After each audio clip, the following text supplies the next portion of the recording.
Почитувани граѓани, почитувани медиуми, денеска ќе продолжиме со објавување на скандалозни договори во врска со кадрите на СДСМ во локалната самоуправа, кои што работеле недомаќински.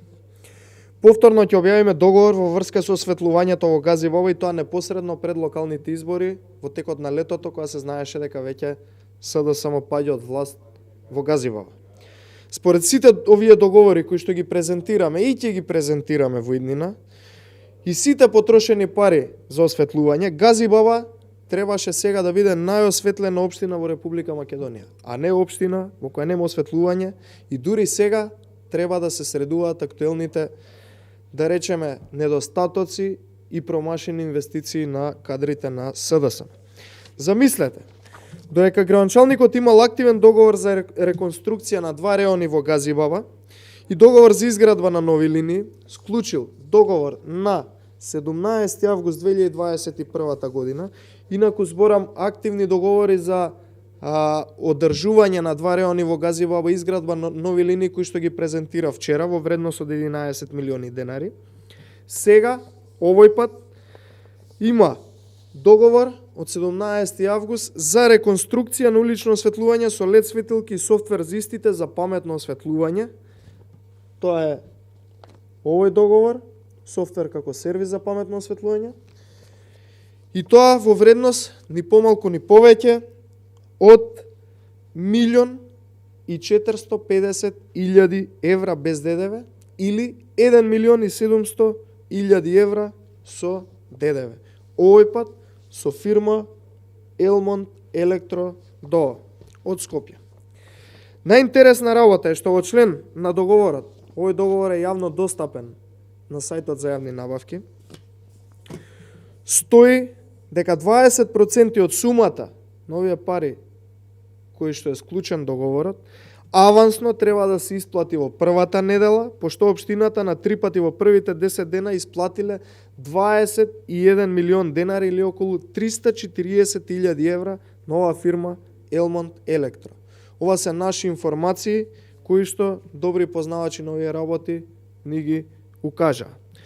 Во овој период, кога се активирал овој договор и кога станал активен, се уште имало постоечки договори за осветлување во висина, односно за два договори за реконструкција на улично осветлување во два реони во Газибоба и еден за изградба на нови линии во висина од 11 милиони денари или односно тоа се истите оние договори кои што ги презентира вчера, кои што не соодветствуваат исплатените пари со фактичката состојба на терен. Како што реков, од толку многу договори исплатени пари за осветлување само во 2021 година, Газибоба требаше да биде наосветлена општина. Она што е интересно, што може да се забележи во член 5, каде што ја пишува вредноста на договорот од 1.450.000 евра без ДДВ, пишува дека согласно првично поднесената и прифатлива понуда на носителот на набавката, односно оваа фирма која што ја споменав, не постоја услови за аукција. Затоа е прифатена првичната сума. Ова доволно говори дека тука може да има нешто сомнително кое што треба да го испита општината и службите.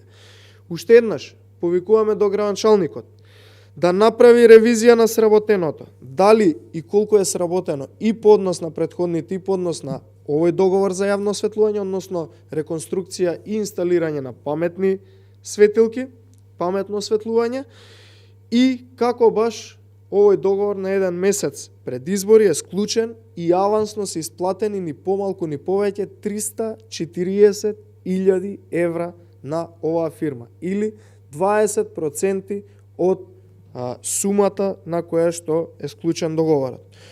Зошто овој договор е симптоматичен и укажува на недомаќинско работење на општината и претходниот градоначалник?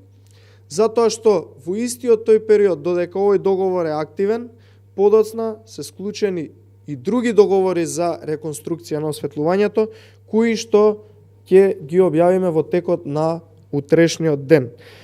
При толку, повторно ќе потенцирам, договори и потрошени пари за улично осветлување во Газибоба, каде што достигнува и милионски суми, Газибоба требаше да биде најосветлена општина. а не да се уште е со искршени светилки, со прегорени светилки и со стари линии за осветлување. Сега се на потек институциите и повторно повикувам градоначалникот да спроведе ревизија и да состави комисија која што ќе утврди фактичката состојба. Благодарам. Сега би сакал да одговорам на прашања кои што пристигнаа до прес-центарот. Кога ВМРО ДПМН ќе ги поднесе измените на изборниот законник и дали поддршката за една изборна единица условена со предвремени избори и да нема техничка влада? Нашиот став во однос на ова прашање, односно за измените на изборниот законник, е и повеќе од јасен и председателот Мицкоски го потенцираше. Она кое што сакам да го кажам, нејасни се позициите на СДСМ. Ние се уште од СДСМ немаме чуено кој е нивниот став по однос на ова прашање околу изборниот законник. Од една страна ги манипулираат нивните коалициони партнери, помали партнери, дека се за предлогот една изборна единица. Од друга страна се согласува дека техничката влада се покажа како неуспешна.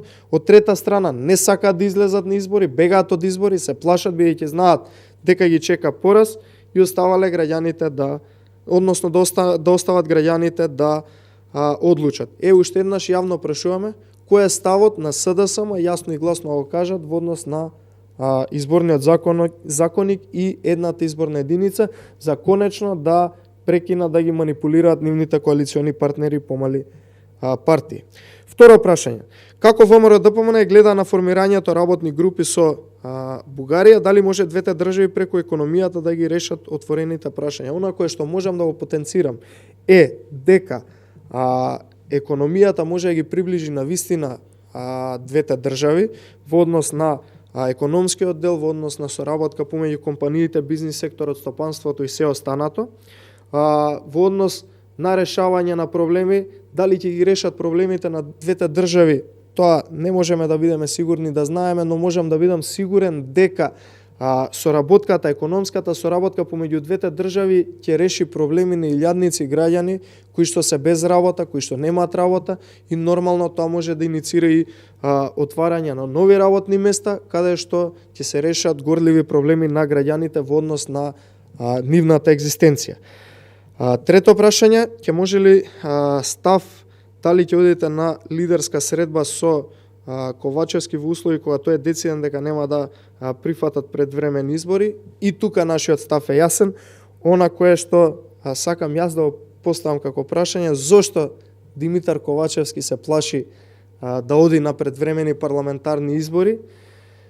Нормално, најверојатно дека знае дека тој ќе биде вреќата во која што граѓаните ќе го истурат гневот и ќе му нанесат пораз, и дали се плаши да оди на избори, да не 12 години кои што ги споменува во јавност бидат само 12 недели. Затоа, доколку не се плаши, нека повели, нека оди на избори, па да види што мислат граѓаните за него и за СДСМ. Благодарам.